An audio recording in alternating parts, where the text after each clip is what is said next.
deadly riots over the government's plan to avoid defaulting on its loans. Is that the unemployment keeps rising, and it has to keep rising just because you have an excess supply of goods, which is this is all borrowed money that our and that debt is owned by banks in other countries. Spilling over wires. M-O-N-E-Y in the form of a convenient personal filter cigarette that delivers the taste, and 45 malt liquor. Are you hot? Planning to bomb Iran. Sanctioning terror attacks in Iran. Strong. And there's Army Strong.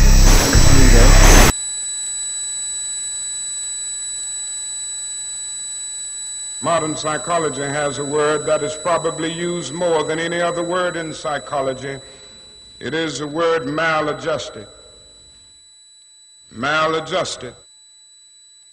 I would like to say to you today that there are some things in our society and some things in our world for which I'm proud to be maladjusted. And I call upon all men of goodwill to be maladjusted to these things until the good society is realized. You know, economists are in fact not economists at all. They're propagandists of money value. This system is more wasteful than all the other existing systems in the history of the planet.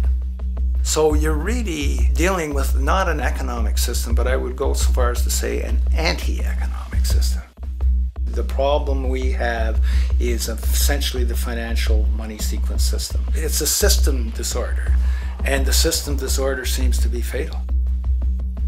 There is no profit under the current paradigm in saving lives, putting balance on this planet, having justice and peace or anything else. Disease supports medicine. It supports doctors and hospitals. But if you really were able to eliminate most diseases, you would eliminate professions as well.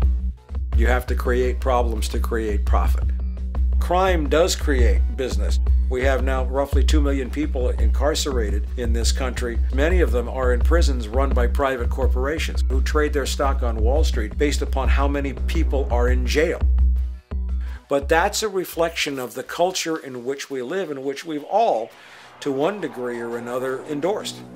I think the biggest barrier would be the values that people are taught to uphold that system. At the social level of life organization, it isn't a genetic program or a genetic defect. It's a value system disorder.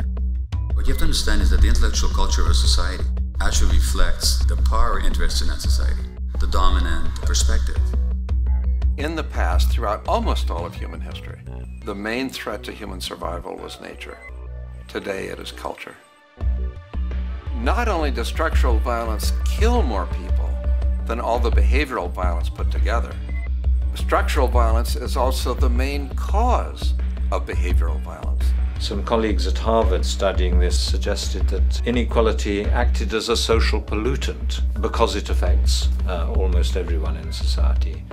The immune system cannot recognize the invasive cancer, and it takes over the whole body until the body collapses.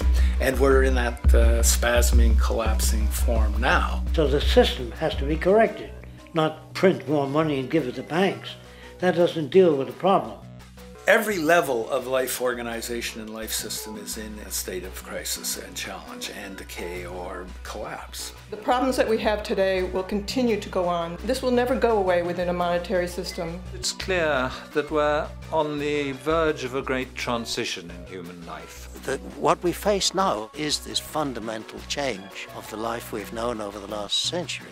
There has to be a link between the economy and the resources of this planet, the resources being, of course, all animal and plant life, the health of the oceans and everything else.